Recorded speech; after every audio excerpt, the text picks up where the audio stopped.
hearts, awitin natin ang buong puso. Hallelujah. Tunay nga, Panginoon. Mabuti ka, Lord God. Sa lahat ng oras, sa bawat araw, ika'y laging tapat kong magmahal. Ang iyong awa ay magpawalang hanggan. Pinupuri, sinasamba kita, dakilang Diyos at Panginoon. Tunay kang ika'y walang katulad, tunay kang ika'y hindi nagbabago. Mabuti ang Diyos na sa amin ay nagmamahal. Yes, Lord. Hallelujah. Buti-buti mo, Panginoon, sa lahat ng oras, sa bawat araw, ika'y laging tapat kong magmahal. Ang iyong awa ay magpawalang hanggan. Pinupuri, sinasamba kita, dakilang Diyos at Panginoon. Tunay kang ika'y walang katulad, tunay kang ika'y hindi nagbabago. Mabuti ang Diyos na sa atin ay nagmamahal. Pinupuri, sinasamba kita, dakilang Diyos at Panginoon. Tunay kang ika'y walang katulad, tunay kang ika'y hindi nagbabago.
especially for our pastors, sa aming mga minamahal na pastors, Panginoon. Pastor Elvie, Pastor Fernan, Pastor Michelle, God, bless them and anoint them with your precious blood, Panginoon. God, maghari ka, O Lord God, sa kanilang mga buhay, Panginoon, sa kanilang mga pamilya, Panginoon. At Lord, bataan mo ng unity, O Lord God, ang bawat churches, Panginoon.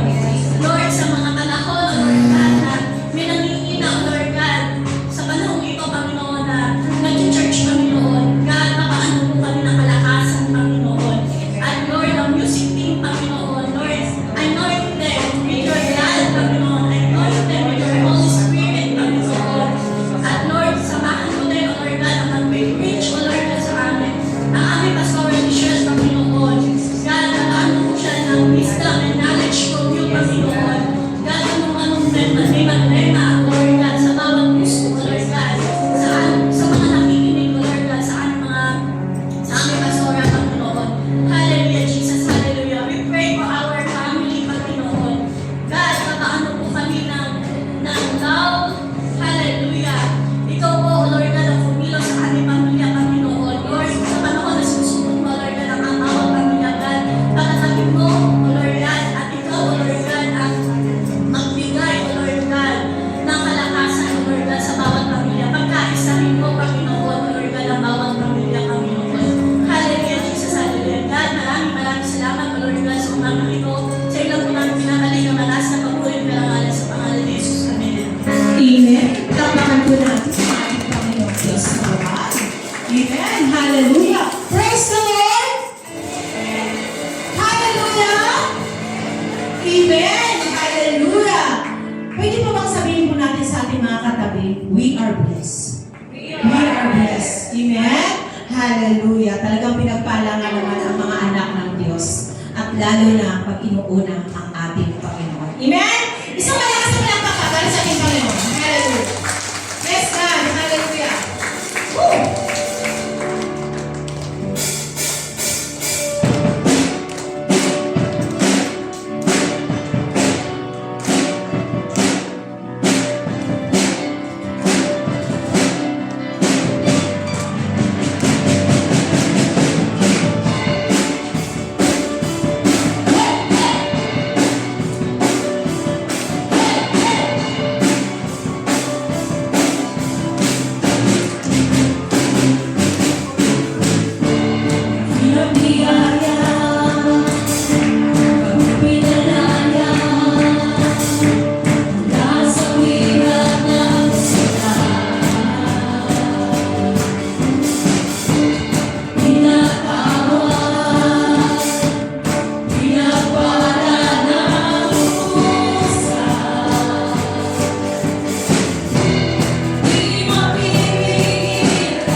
ipaalala ko po sa aming mga kapatid na wala pa po dito, Lord God, ang araw na ito, Panginoon. This is a Sabbath day, Lord God. At ito yung isang nais mo, O Lord, na Sabbath day to make it holy. Lord God, kung sobrang po sila busy, mga tao, Panginoon, God, ipaalala mo po sa kanila na ikaw ang tunay na puno. Na kung kami ay hiwalay sa iyo, wala pong mangyayari sa amin. Hallelujah. Kaya sa umaga ito, Panginoon, ang aming panalangin, Lord God, tulungan mo kami manatili sa iyo. Sapagkat sinabi ng hapon, Lord God, sa Lucas chapter 1:37, walang anumang bagay na hindi kayang gawin ng Diyos. Amen. Salamat sa kaming salita. Salamat sa pangako mo sa amin. Tunay nga, Panginoon. Napakabuti. Tunay nga, Panginoon, natapat ka sa iyong mga pangako.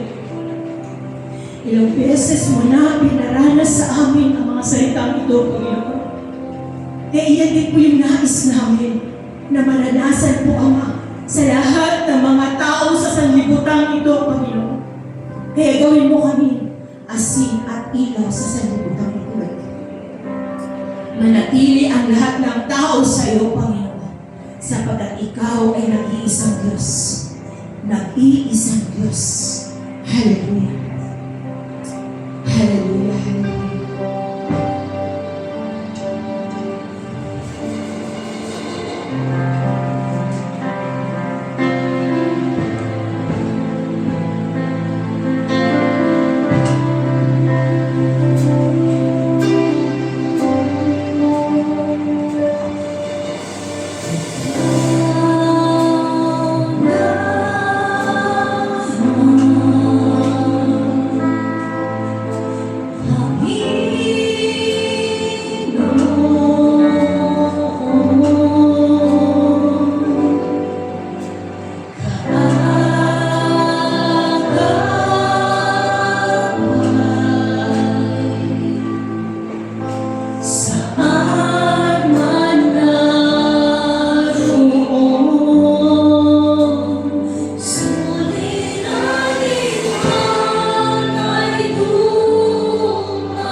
na makakapagsulot ang bagyo sa buhay namin, Panginoon. Manatili kami sa iyo. Manatili kami sa iyo. Hallelujah. Salamat sa mga pangako ko, Panginoon. Mga pangako mo na siya pinangahawakan namin sa araw-araw. At siya nagbibigay ng lakas, Panginoon. Nabigyan mo kami ng pag-asa na lumaban sa buhay, Lord God. Hallelujah.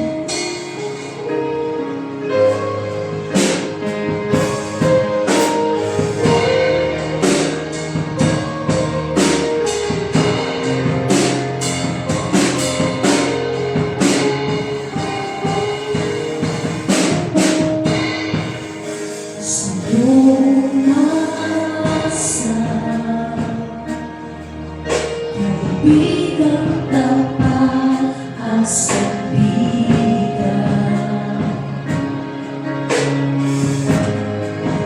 sumunod ang mula,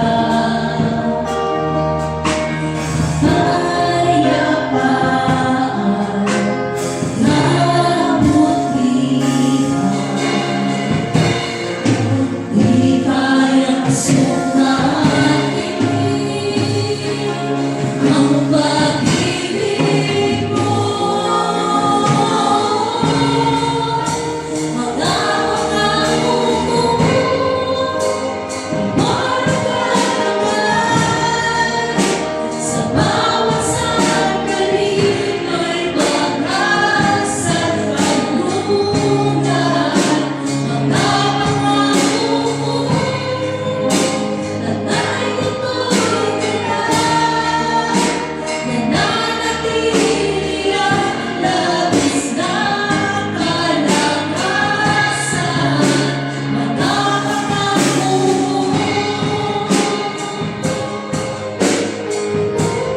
Pag-ibig ng lakas sa amin.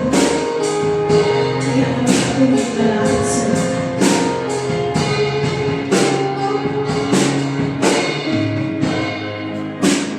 Ako'y lumalapit sa iyong kagandahan, walang alinlangan. Hawak pag-ibig,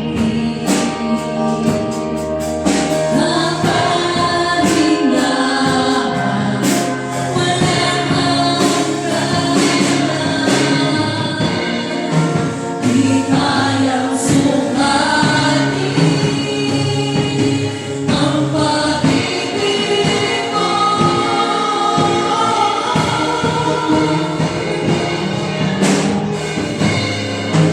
Di kayang sukatin ang pag-ibig mo. Di kayang sukatin ang pangako mo.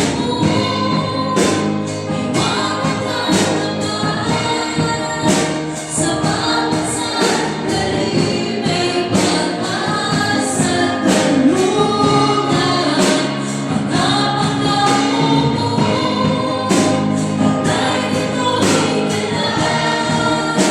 Nananatili ang labis na kalakasan, mga pangako mo. Luwanag at gabay, sa bawat sandali may pag-asa at kalungan. Mga pangako mo, tatay tutuloy ka na. Nananatili ang labis na kalakasan, mga pangako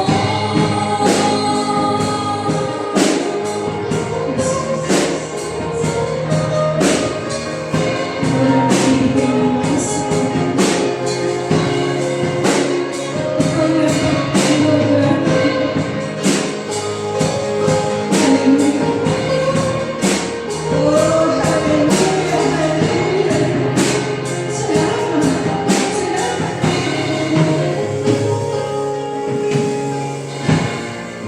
di kayang sukatin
sorry po kung may mga tayong gawin na hindi kami sumusunod sa iyo.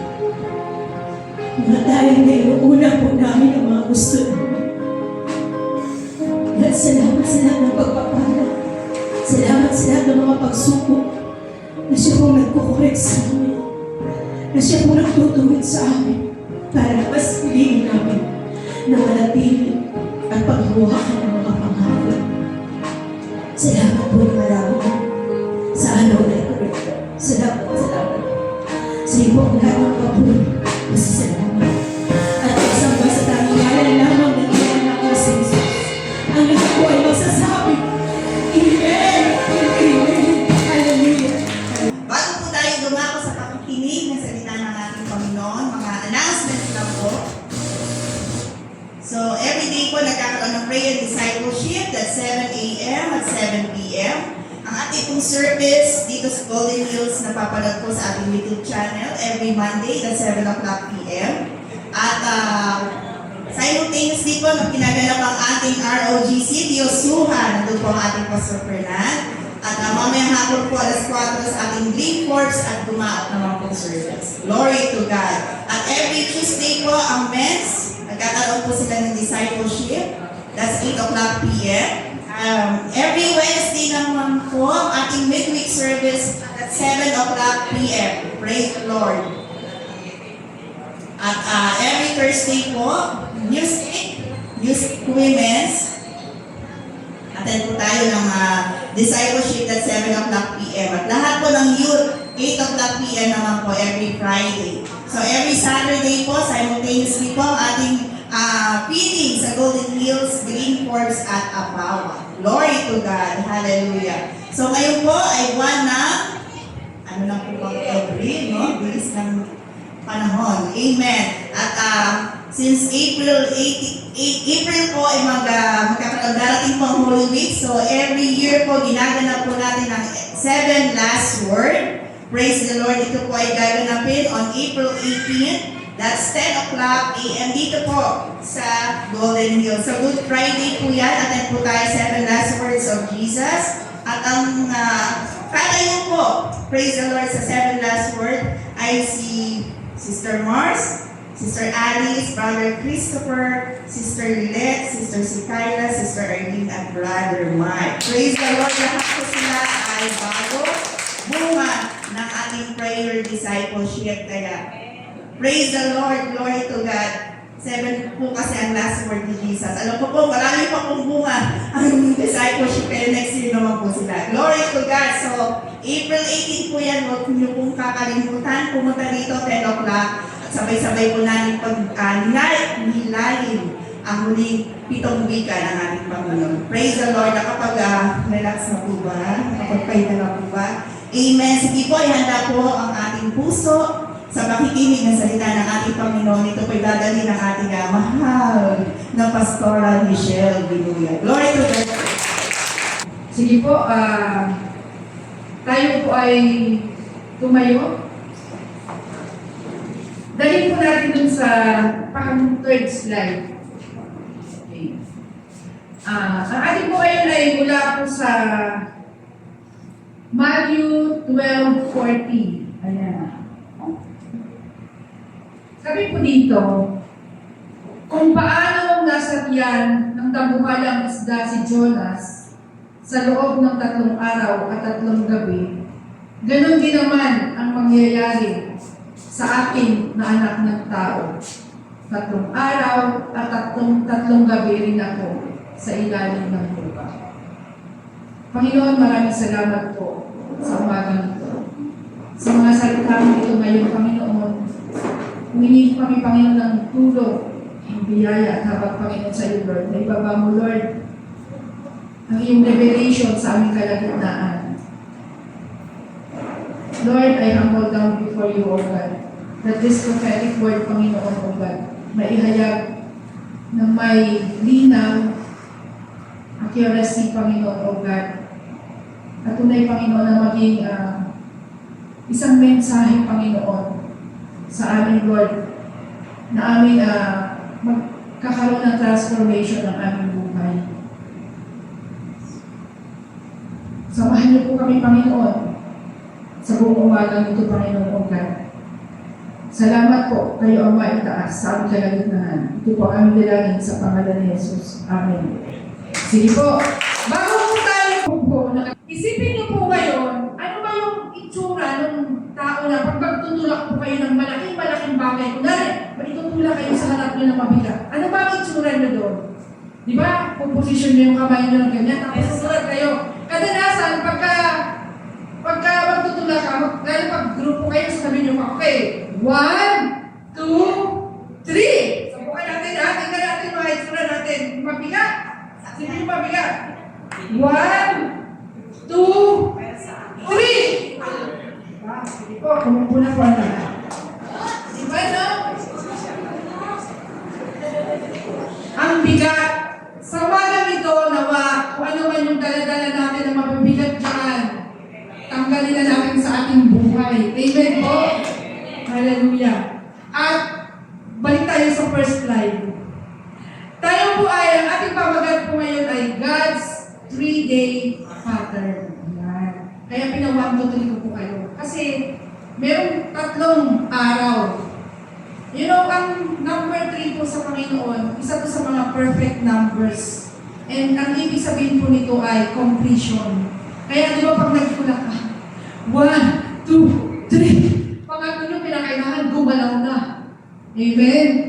Tayo kaya ngayon, gagalaw-galaw na. Pagkatlo, amen. Praise the Lord. Ayun.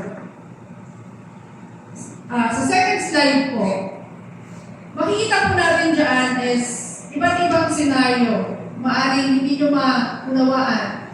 Yung unang senaryo, yung parang dilaw po doon, ito po yung third day of creation. Pangatlong araw ng creation. Mamaya, isa-isahin po ang ibig sabihin na. Yung next po is about yung si Abraham po ay maghahandog. Ihahandog niya si Isaac. Meron siyang 3 araw na journey bago siya makarating doon sa kanyang paghahandogan. Yung next po is si Jonah. 3 days siyang nasa loob ng malaking isda. Yung sumunod po ay going right tayo. Ito po yung 3 araw si Jesus na namatay bago siya nabuhay sa pangatlong araw. And then, yung candle, ito po yung 3 days of darkness during sa Exodus. At marami pang story about darkness. 3 days darkness. Yung next po is about the story of Saul, na kung saan po, 3 araw din siyang nabulag bago siya naging Paul. Hindi po ba? Kasi persecutor siya ng mga Kristiyano. Yung next po is, yun po yung consecration. Na yung mga Israelita, inano ng Panginoon na talagang isurrender nila yung kanilang buhay sa Panginoon. I-set apart nila lahat ng ano man sa kanila, inilyan nila ng tawad, repentance, magpalinis sila sa Panginoon. And then, yung Hosea 6:1 and 2, ito po yung pangako ng Diyos na kung saan makakasama niya tayo ng pangwalang hanggan. Amen po. So, makita po natin iba't ibang pattern. So, this time naman po, sabi po dito yung aking verse today, sabi niya, for just, Matthew 12:40, for just as Jonah was 3 days and 3 nights in the belly of the great fish, so will the Son of Man be 3 days and 3 nights in the heart of the earth. So 3 araw si Jonah. Sabi niya kung paano nasa tiyan si Jonah ng damuhan ng isda. Diba? Sa loob ng 3 araw at 3 gabi, ganun din naman mangyayari sa akin na anak ng tao, 3 araw at 3 gabi rin sa ilalim ng lupa. Kung makita natin, ito po ay sa Matthew 12:38, yung kwento po ito, kaya ito sinabi ng Panginoon. Kasi during that time, ayan, senaryo naman to, para makarelate kayo kung bakit naging ganun yung eksena. Di ba? Yung mga Pariseo at yung mga tagapagturo ng kautusan, humihingi sila ng himala sa Panginoong Jesus. Sabi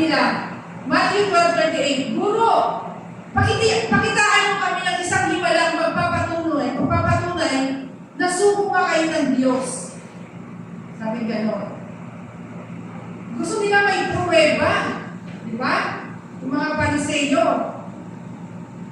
Sabi sa 39, susunod na verse, sumagot si Jesus, kayong mga henerasyon ng masasama at hindi tapat sa Diyos. Humihingi kayo ng himala, pero walang ipapakita sa inyo, maliban sa himalang katulad ng nangyari kay Propeta Jonas.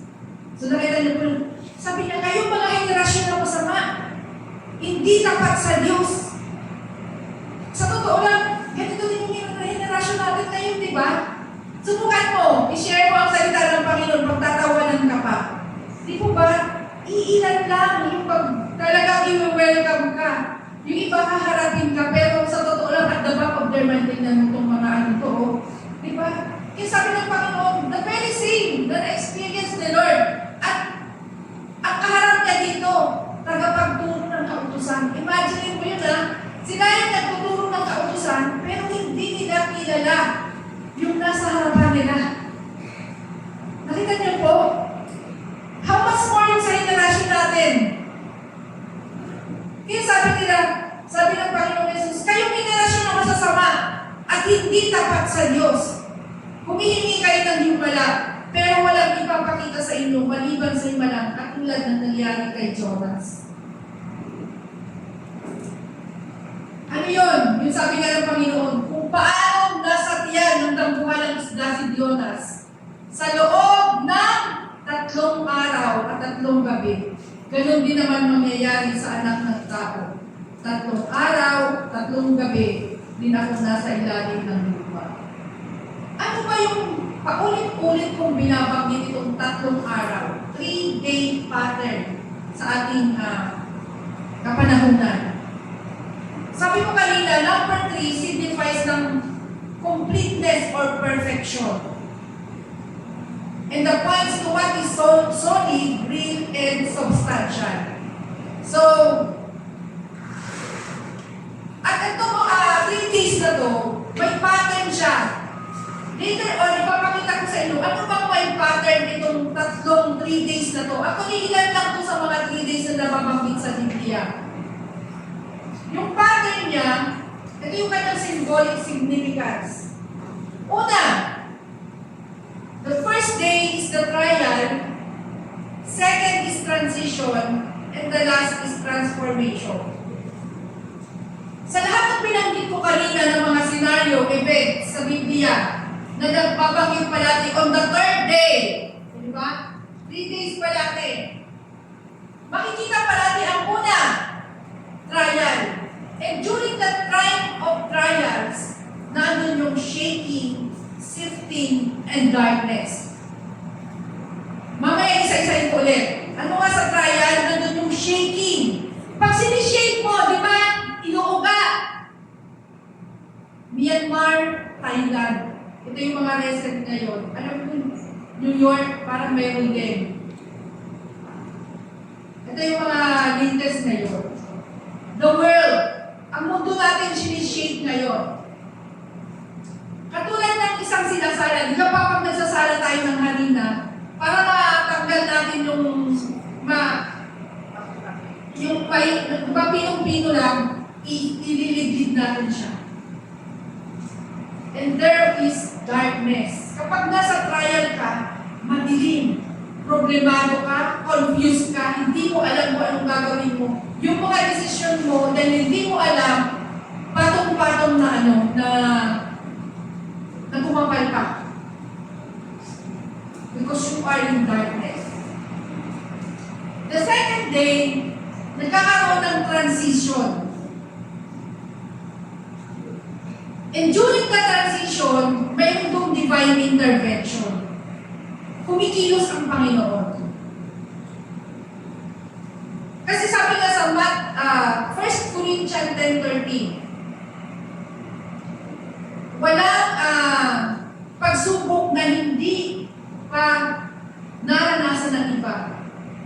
Ang Diyos ay tapat at walang pagsubok na ibibigay ng Diyos na hindi mo kaya. Ang Diyos ang gagawa ng paraan para malagpasan mo ang pagsubok na ito. Nakita niyo po, ang kabutihan ng Diyos ang gagawa ng paraan para paano malagpasan natin ito. At walang pagsubok na hindi mo kaya. Kasi nga, ang Diyos yung gagawa ng paraan, hindi tayo. At ang pinakamaganda sa lahat, ang Diyos ay tapat. Hindi siya nagsisinungaling. Amen po? So makita natin 3 days. Lahat tayo. Walang tao dito walang pagsubok. Magtaas ng kamay ang walang pagsubok. Pagtaas ng kamay. Sasabihin mo, ang problema mo pera, yung sa maraming pera, iba naman yung level ng pagsubok mo. Baka pag ikaw nalipat doon, ewan ko lang, baka mas nawindang ka pa. Nakuha niyo po. Kaya lahat tayo nandiyan. Pero bakit ito binababa sa atin ni Lord? Kasi may plano ang Diyos. Sa pagliliglig na to, sa shaking na to, may transitioning na nangyayari. Pag ikaw magbibake, kunyari magbibake ka, di ba yung halina sisip mo siya? Pag nakuha mo na yung maayos, nahiwalay mo yung rough, lalagyan mo na yan ng eggs, ng tubig, ng oil, kung ano man yung flavoring mo dyan. So, yung naghalo, habang nahalo na yan, nagkakaroon siya ng panibagong forma.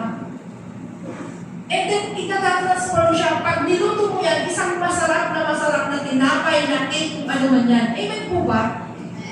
Pero tumuan ka dun sa pagliliglig, walang exempted. Kaya kung gusto mo na maganda yung destination mo, magpa-share ka sa Panginoon na may kagalakan. Sabi nga ng Panginoon, di ba? Give thanks to the Lord. Di ba? And rejoice always. Ano man yung sitwasyon. Kasi doon, habang sinishake ka, minumol ka ni Lord, pinapaganda ka ni Lord. Sabi nga nila, di ba pag nagpapaganda ka, ano maganda ka doon sa mga kababaihan? Yung pink, ano yung atis ganda, o diba? Bago mo maatin yung ganda, handa naman na tusok. O na, ano ba yan? Yung mga naalala ko yung nauso yung astringent. Masakit kaya yung lahat din yung binabakbak. Ganon din tayo, may pinagbabakbak sa atin. Binabakbak ni Lord yung mga kasalanan sa atin na nakasanayan natin. So sa 3 days na yan, may pagbabakbak na gagawin ng Panginoon. Ngayon, nasaan tayo ngayon? Nasaan ka ngayon? Pangatlong araw ba? Pangalawang araw ba? O you are positioning now to the 3rd day. Di po ba? So, mayroong doon? Trial, tatlong letter T. Sabay-sabay. Trial, transition, transformation. Di ba? Hindi lahat liglig. Ang dulo niyan kagandahan. Si Jonah, di po ba yung story ni Jonah? Siya po ay napili ng Diyos para maghayag dun sa Nineveh. Ihayag yung magandang balita at i-warn ang Nineveh na kung hindi sila mag-repent sa kanilang ginagawa, siya ay parurusahan ng Diyos. Sila ay pag-face ng judgment. Eh, during that time, lahat ng propeta na nagtuturo doon sa Nineveh, pinapatay. Eh si Jonah, Lord, doon ako. Ayoko doon. Di ba?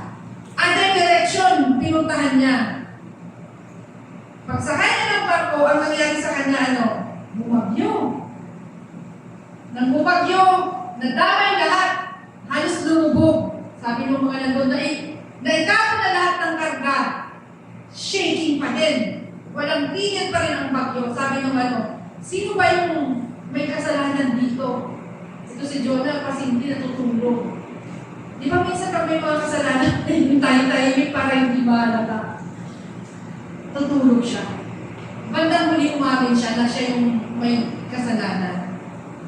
So during that time, sabi niya, sige, ano kailangan ko gawin? Ihulog mo sa dagat.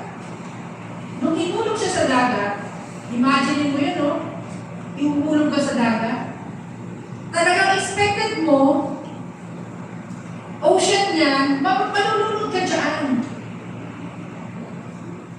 Tingnan mo kung ano yung divine intervention sa transition na to.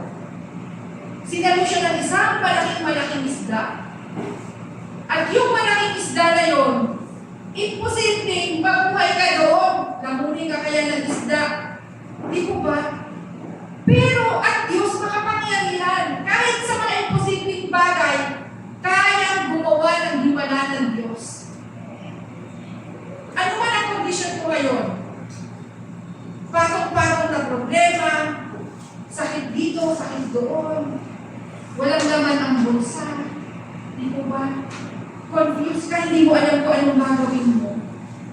Si Jonah, nandun sa loob ng isda.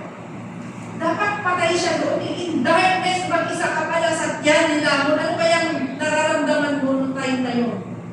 Yun ba yung feeling mo ngayon? Na nag-iisa ka? Nandun ka sa darkness? Pero yun yung time na kinausap siya ng Diyos. At nag-repent siya. During that time, nag-repent siya sa Diyos, napag-isip-isip niya, Lord, pupunta ako susunod na ako sa iyo. Kaya ibinuga siya ng isda, nandun na siya sa dalampasigan ng Nineveh. Nagkaroon siya ng obedience na maghayag ng salita ng Diyos. Kadalasan tayo nahihiya sa pinagagawa sa atin ng Diyos. Nag-iiba pa tayo ng direksyon eh. Kasi nga, pupunti lang tayo. Mas marami, ito yung ginagawa. Party-party, di ba? Ibang shaking yung ginagawa. Shaking pala sa party. Nandun sa makasiyahan, inuman, kung saan-saan na to. Yun yung kadamihan. Sabi nga, mayroong kasabihan, follow the cloud and not the crowd. Huwag tayong, kung ano yung trending ng mundo. Doon tayo sa pinagagawa sa amin ng Diyos. At doon si Jonah, siya ay sumunod. Alam ko ngayong umaga ito, the very same thing, may kanya-kanya tayong pinagdaraanan sa buhay. Meron tayong kanya-kanyang problema, katulad ni Jonah, na we may be in darkness. Hindi mo alam, lito ka, hindi mo alam kung anong gagawin mo. Hindi mo alam, ito na pala yung huling pera mo. Bukas, hindi mo na alam kung ano yung susunod. Magtiwala tayo sa Diyos. Di habang na mas mabigat yung problema ni Jonah, nasa loob siya ng tiyan. At nasa ocean ka pa. Kaysa sa dinadala natin ngayon. Si Lord naghimala doon sa ating pakaya na hindi niya kayang maghimala. Amen po ba? Amen. Sabi nito, inukumpara siya, yung nangyari kay Jonah, inukumpara siya sa nangyari kay Jesus. Di ba? Sabi niya, na kung saan 3 days ang Panginoon inilibing, namatay siya for 3 days. At sa ikatlong araw siya ay nabuhay na muli. Dito pinakita ng Diyos na siya ay nagtagumpay. Yung time na iniisip ni Satanas na talunan ang Diyos, they are rejoicing kasi namatay. Hindi nila alam, ito pala ay papunta sa victory. Tayong mga nasa in trials, tayong mga nasa pagsubok, nililiglig ngayon, masakit ang tuhod, masakit ang balakang, alam mo yun, walang naman ang bulsa, nag-iisip ng pagpaaral, ang dami natin kung ano-anong sakit, kung anong iniisip, problema sa relationship sa family. You'll never know. Papunta ka na, palabas ka na, papunta ka na ng 3rd day. Kaya manatili sa Panginoon, huwag tayong magpapaliglig. Ang Panginoon, 3 days, 2 days, on the 3rd day, He rose again.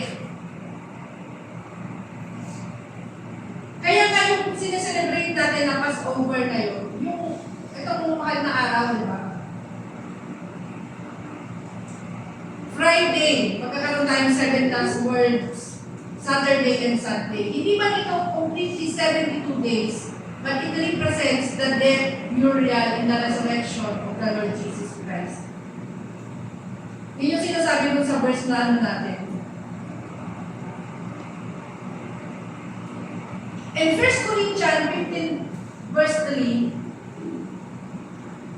sabi dito, for what I received, I passed on to you as of first importance that Christ died for our sins, according to the Scriptures.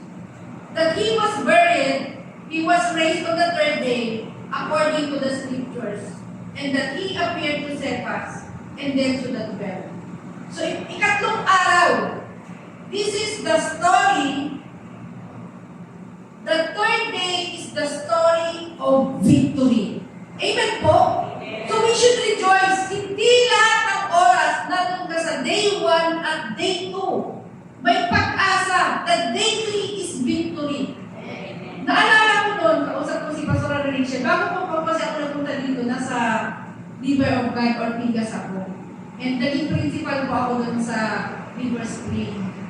Nagkikwentuhan kami ng yung mga pagsubok. Sabi niya sa akin, alam mo guys, huwag kang susuko. Kasi I've been there. Sabi niya. I've been there. Hindi mo alam, nasa loob ka ng isang tunnel. Hukay ka ng hukay. Hindi mo alam, na doon ka na pala malapit sa endpoint ng hukay at palabas ka na ng tunnel na yun. Kung susuko ka, mananatili ka dyan. Pero kung patuloy na magpapatuloy ang buhay mo, magtitiwala ka sa Diyos, makikita mo yung dulo ng tunnel na yun, nang hinuhukay mo, makakalabas ka. So kung kayo man ngayon, you may now be approaching on the third day of victory. Amen po ba? Hindi lahat day 1 and day 2. Kaya pagdating ng 1, 2, 3, sabay-sabay. Push! Gagalaw yan. Matatanggal yung mabigat na harang dyan. And that is our declaration today. Kung ano man yung tayo man ay nasa estado ng 1 or 2, pagdating ng 3, tatanggalin ng Panginoon yan. Tandaan po natin, walang isente. Jesus Himself, naranasan niya yung hirap. Imagine mo, ikaw na Diyos, nagkatawang tao, tinutuya, binubugbog, pinapako sa krus, pinagtatawanan. Imagine mo yung suffering and humiliation na dinanas niya doon. Imagine mo yung ikaw ang ibaon doon sa ilalim at He was made sin. Sa 2 Corinthians 5:21. He who is God na walang kasalanan, ginawang kasalanan para sa iyo at para sa akin. But because of that, na paghihirap na yun, na kahihiyan na yan, pag-aalimos na yan, hirap sa katawan, hirap sa emosyon, lahat ng paghihirap, tahay niya. On the third day is the story of victory. Amen po? Amen. And tayo, may kanya-kanya tayong story of victory. Alam mo right now, kinikilabutan talaga ako. Kasi yung bawat pagkoon na maririnig ng iba sa atin, paglabas mo dito, maraming tao ang makakakilala sa Panginoon. This is a season of great revival. Revival and awakening will happen only after shaking. Tandaan niya. No revival without shaking. Kasama talaga yan. Kaya kung sinishake ka ngayon, rejoice! Because papunta na tayo sa victory. Amen? Hallelujah. On the third day, Jesus rose again. That we might live with Him forever. Amen po? It's for eternity. Sabi sa Hosea chapter 6, verse 2, after 2 days, He will revive us. On the third day, He will restore us, that we may live in His presence. Nakuha niyo po? Pag tinignan kasi yung sinabi ng yung Hosea chapter 1, pag binasa niyo yun, ito yung type na sugatan. Puno-puno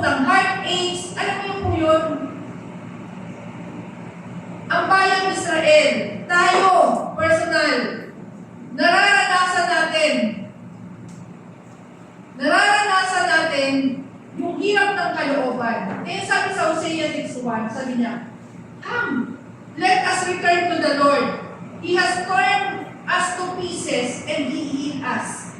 He has injured us. He will bind up all our wounds." Hinayaan kasi ng Diyos na, alam mo yun, dumaan tayo sa trials. Katulad ni Jonah, katulad ni Jesus. He was turned into pieces.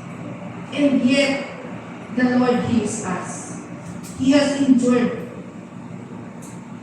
And He will bind up all the wounds. Lahat ng mga sakit na yan, lahat ng nararamdaman nyo na sama ng loob, lahat ng hinalakit, lahat ng hirap at pagod na dinadanas, lahat yon papawili ng Panginoon.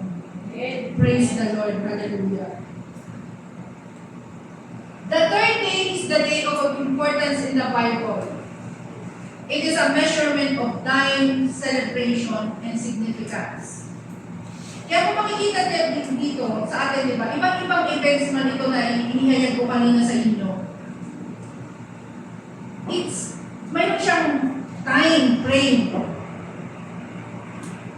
na dinadanas natin. There was evening and there was morning, and the morning on the third day. So, makita natin ano.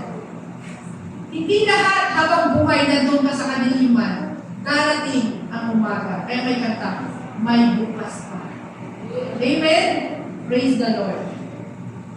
And sa ngayon, sabi nga ni Sister Lisa, we are in the month of April. Alam niyo po, month of April, sa Jewish calendar, this is the first month. Sa ating kasi Gregorian calendar, pang-apat na buwan. Pero, ang kalahati ng March and kalahati ng April, it's the first month in the Jewish calendar. So dahil sa first month siya, there is a shifting season. Nagpapalit ng season. And sabi ko kanina, ito yung April na to, sineselebrate natin yung Passover, yung Holy Week, unleavened bread, yung pagkain ng tinapay na walang libadura, and the first fruits. Tayo nung January nag-first fruits. Pero in the Jewish, ngayon yung first fruits na lang. And dun sa Passover na yun, ano yung Passover na yun? Yung Passover na yun, ito yung time na plagues, na kung saan, kung parang COVID ba, nung panahon natin, yung nakarang panahon, na kung saan sabi ng Panginoon, magkatay kayo ng mga hayop, at ilagay mo sa amban ng pintuan ko. Kasi lahat ng may dugo ng hayop na makikita ko, lalagpasan sila. Hindi mamamatay ang panganay ng anak. Diba? Hindi mamamatay yung panganay ng anak na lalaki. Yun yung significance nun. Kaya, sa Panginoon, sabi niya, ang utos ng Panginoon dyan, celebrate nyo yan. Taon-taon. Forever. Pinapaselebrate yan. Na Passover na yan.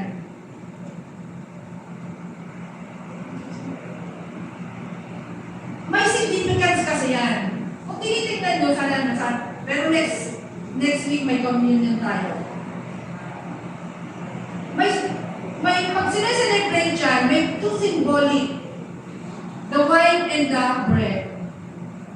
Sabi doon, this is my blood, the covenant, this I poured out for many. Kaya pag sinabi, di ba, do this in remembrance of me. Makita natin that this blood, kung titignan natin yung Exodus, the blood shall be to you for a token upon the houses where you are. And when I see the blood, I will pass over, and the plague shall not be upon you to destroy you when I smite the land of Egypt. Kapag nakita ng Panginoon, itong dugo na to, hindi mamamatay. Hindi ka dadaanan ng pestilence at ng plague na to. Sa ating panahon, when Jesus, pag tinanggap natin si Jesus bilang Panginoon at sariling tagapagligtas, at nakita ngayon that we are covered by the blood of Jesus, scared tayo doon. Amen po? Nakita niyo yung pagliligtas ng Panginoon. Kung si Jonah, yung way, ang kanyang paraan para maligtas siya, ang Panginoon, the sealing of the blood of Jesus, yun ang kanyang kaparaanan. Kung makikita natin yung creation sa Genesis, the first and the second day, walang buhay doon. But on the third day, dito nagkaroon na ng divine action and the new beginning. Nagkaroon ng buhay. So in the third day, nakita niyo po yung life nandoon ang buhay. Jesus has risen. Si Jonah, mula doon sa tiyan ng isda, ininuwal na siya, ibinugan na siya. This is a new beginning, the third day. The next is the 3 days of darkness. Noong si Saul po ay persecutor ng Kristiyano. Umapatay talaga siya. Pero nung ma-encounter niya si Lord sa Damascus, sinabihan siya, Saul, bakit mo ako? Diba? Nahanap, pinapapatay kasi. Imagine sa pag-idangki nagsalita. Through was a divine intervention already. Makita niyo doon. So yung buhay ni Saul for that 3 days, napulag siya. 3 days of darkness, physical darkness. But, it is the beginning na kung saan na-open naman yung spiritual eyes niya. At nakilala niya ang Panginoon Jesus bilang Panginoon at sariling tagapagligtas. And on the third day, Saul, he is no longer Saul, but Paul. Isa ng follower of the Lord Jesus Christ. Amen po ba? Tayo man yung mga persecutor, puno ng kasalanan, slanderer, lahat na lang. Hindi ka man pumapatay ng physical, pero yung dila natin pumapatay. There is light after darkness. Sabi sa John chapter 1 verse 5, the light shines in the darkness, and the darkness has not overcome it. Pag pumasok ka sa isang kwarto na madilim na kwarto, patay mo itong ilaw na ito lahat. Pero once na sinwitch on mo yung ilaw, mawawala ang darkness. Right? And that is Jesus. When you put Jesus into your life, darkness is gone. Magliliwanag ang lahat. Jesus is the answer to all our longings. Sa lahat ng problema natin ngayon, si Jesus na. Kasi sabi nga, Jesus is the light. Nung si Abraham, sinabihan ng Diyos, Abraham, ialay mo yung anak mo, si Isaac sa akin. Imagine mo, for 2 days, naglalakbay ka, papunta doon sa mount na yon, kung saan ihahandog mo si Isaac. Ikaw kaya na tatay, Brother June, ano yung mararamdaman mo? Si Brother Christopher, yung mga tatay, na yung anak mo, papatayin mo doon at ihahandog. Di ba ang laking trouble sa mind natin mo? Pinakamamahal mo yun. Lalo na sa Abraham, hinintay na yun. Matanda na siya bago yun ipinanganak. And yet ihahandog. Pero siya po ay sumunod sa Diyos. Day 1, day 2 is a day of trouble. Problemado ka. Hindi ganun kadali magpatay ng sarili mong anak. But when day 3 comes, dumating na yung time ng paghahandog. Sabi ng Panginoon, wag! Tumingin ka. Meron doong hayop. a day of divine provisions. Ano ba yung nawala sa'yo? This is the day of divine provision. Yung testing ng pananampalataya natin, day 1, day 2. Pag na-overcome mo yan, crossing over, day 3 is the day of divine provisions. Rejoice! Kasi mararanasan natin yun. Manampalataya na kapatid. Nangyari na at magyayari pa yan sa buhay natin. When the Israelites, papasok sila sa Canaan, natatanaw nila from the Jordan, yung mga taga-PND dyan, 7-7. Pinatataw na ng Panginoon. Pero the instruction of the Lord to consecrate yourselves for 3 days. 3 days. Humingi kayo ng tawad sa Diyos. Lumapit kayo sa Diyos. Magpalinis kayo sa Diyos. Day of cleansing for 3 days. On the 3rd day, you will possess the promised land.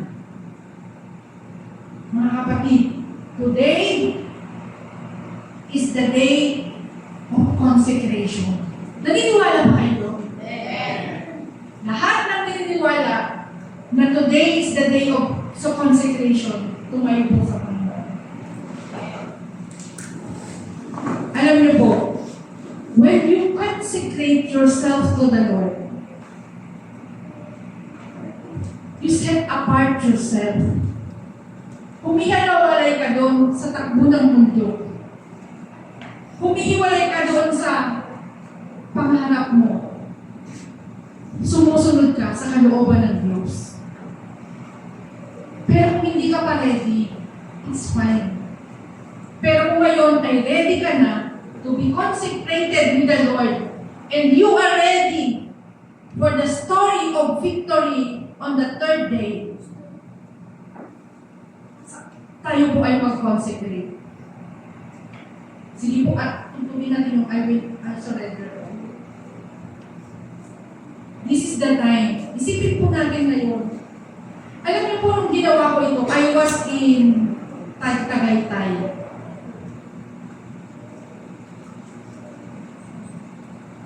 When you consecrate yourself to the Lord, no turning back.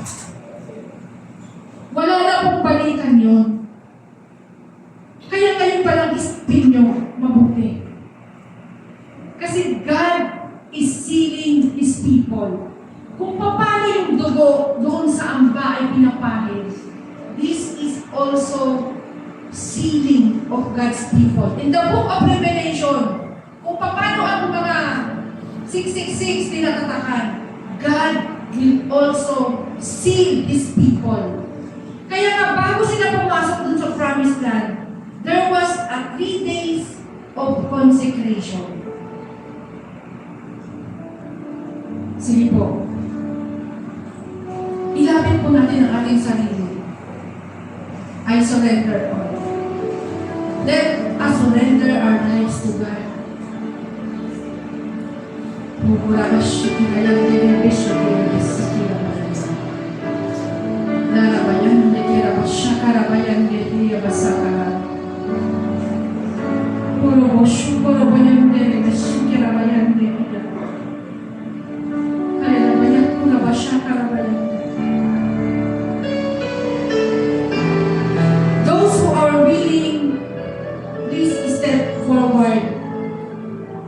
Wala pong sapilitan. Because, sabi ko nga kanina, when you surrender your life to God, wala nang balikan. But the 3rd day, a story of victory is awaiting. Sige po, lahat, yung gusto lang po, no, who are willing to be consecrated, to be set apart, lapit po tayo sa harap. Shukurabaya karapashikirabaya. Lord, shukurabaya na tayo, Diyos.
Salamat Panginoon God sa umaga nito, Diyos. Sa mga kapatid ng Panginoon God, ang nagtalaga sa iyo ng kanilang buhay, O God. Mga point of return, O God. Manalo hindi kami, Panginoon, sa iyo, O Diyos. And you are going to pour out, O God, the strength, the blessings, the provisions, O God. And their 30 story, Panginoon, a story of victory, O God. Ay naghihintay, Panginoon, O God, para i-proklama, Panginoon, O God, the gospel of your kingdom, O God, in Jesus' name. Hallelujah. Murang kanya na siya. Salamat, Panginoon, sa umaga nito, O Diyos. Sa matagumpay, Panginoon, na umaga sa bawat isa sa amin, O Diyos. And we are all, O God, and nasa state of amazement po kami, Panginoon, sa gagawin mo, Panginoon, in our third day, walk with you, Panginoon. Salamat. We declare that, O God, the story of victory of Jesus, O God. Yun, Lord, at ihahayag namin sa aming buhay. We are victorious, O God. In Jesus' name, Amen. Glory to God. Sa mapagpalang umaga po sa lahat. Sabi po, sabay po ni Sir Rachel. Bibigyan ko rin po kayo ng tatlong word of God na galing sa pagbibigaw. Yung sa text and offering natin. Yung number 1 po is 2 Corinto 9:7. Magbigay ang bawat isa ayon sa pinasyahan ng kanyang puso. Huwag mabigat sa loob o dahil kailangan. Sapagkat ibinigay ng Diyos ang pagbibigay ng masaya. At po, di ba yung pagbibigay natin dapat masaya. Amen. Yun po yung unang bagay sa akin po din. Na ngayon ko lang napansin na pag magbibigay tayo, dapat may kagalakan. Yung pangalawa po is yung Lucas 6:38. Magbigay kayo at kayo bibigyan din ng gustong takas, sisiklik at umahabaw pa ang ibibigay sa inyo sapagkat sa panukat na ginagamit ninyo sa iba ay siya rin gagamitin panukat sa inyo. Di ba po, sa ating pagtulong sa ibang kapwa, mapapansin nyo, ngayon ko lang din na-realize na sinabi ko kayo na tumutulong tayo ng walang kapalit minsan sa ating mga kahit hindi kapatiran, kahit sa palit ako. Pero may time sa buhay natin na may babalik at may babalik sa atin. Natatandaan niyo po na may time na pinapanang po tayo po dito minsan simula hanggang pantaas, hanggang pababa. Marami pong hindi po o may ginay ng Panginoon para ito po, yung mga kasuotan ko minsan galing po at binibigay ng Panginoon na hindi na natin kailangan. Minsan pa, kailangan niya ng panglaba o electric fan, maraming taong nagpipis. Dahil binabalik din po natin. Yun yung sinasabing panukat. Ang pangatlo po is yung sa Malakay 3:10. Dalhin ninyo ng buong buo ang inyong mga kasampung bahagi sa tahanan ng Diyos upang matugunan ang pangangailangan sa tahanan. Subukan ninyo ako sa bagay na ito. Kung hindi ko bubuksan ang bintana ng langit at ibubuhos sa inyo ang masaganang pagpapala. Amen po. Di ba parang nagkakaroon sa yung pinag-aralan natin na merong transition to transformation na sinasabi na yung pagbibigay. Minsan, dahil masaya ka na, alam mo nung babalik, yung text natin na ibibigay natin ng 12% na galing sa Panginoon din na yung pagsunod na matutupad na natin yung pagsunod at sa Panginoon at may babalik na natin sa Kanya. Di ba po? At yung sinabi naman ni Pastora, yung trials din po, minsan, kala natin hindi na tayo makakapagbigay. May times sa buhay natin na hindi na natin may babalik sa Panginoon. Pero pag nasa Panginoon tayo, may babalik at may babalik. Hindi na natin, yung sasabi natin, ang dami talaga trials na yung sa wealth natin, di ba? Yung sa health, napakarami. Pero pag nandiyan na yung guide ng Panginoon, yung pagsunod na sa health, hindi na mawala, yun na yung unahin mo. Kahit sabihin mo walang-wala ka na. Pero makakakain, pagbayad, lahat ng ginagawa natin na ibinabalik pa rin naman, hindi tayo papagutumin talaga ng Panginoon. At naalala ko rin po, last na lang, naalala ko nung nakaraan. Sabi ni Pastor Rodel, ano yung ating kailangan, di ba? Sa pagbibigay din, ano yung kailangan natin? Sabi yung palasugan ba natin? Yung ano ba yung bigay sa sakyan? Pero napansin ko po, ang unang binigay sa akin, yun ang naisip ko yung maging manatili. Manatili dito sa Panginoon. Napakahirap kasi na isang Christian. Uunahin na natin yung, minsan, siyempre, hihilingin natin yung mga bagay na dapat na material. Pero yung pananatili, napakahirap dahil sa mga trials ng buhay natin, kailangan natin ng Panginoon na hindi tayo mailayo. Yan lang po, maraming salamat. Hawakan po natin yung ating mga kaloob sa Panginoon. Panginoon, maraming pong salamat. Binaksin niyo kami ngayong araw na to o umaga na to ng salitaan niyo. Panginoon, ang mga handog at alay namin, Panginoon, at kaloob namin sa inyo, Panginoon, siksik bibig at mga apo, Panginoon, sa puso namin, Panginoon, kailangan namin manatili. Gabayan niyo po kami araw-araw, Panginoon, hanggang makas, Panginoon.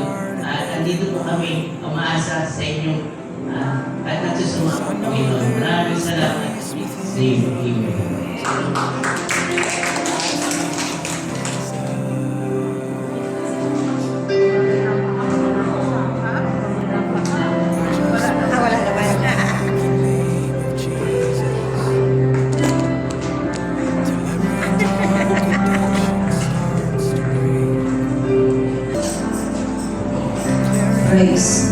Praise the Lord! Hallelujah! Tunay nga na mabuti ang ating Diyos. Cause your name is power, your name is healing, your name is life. Break every strong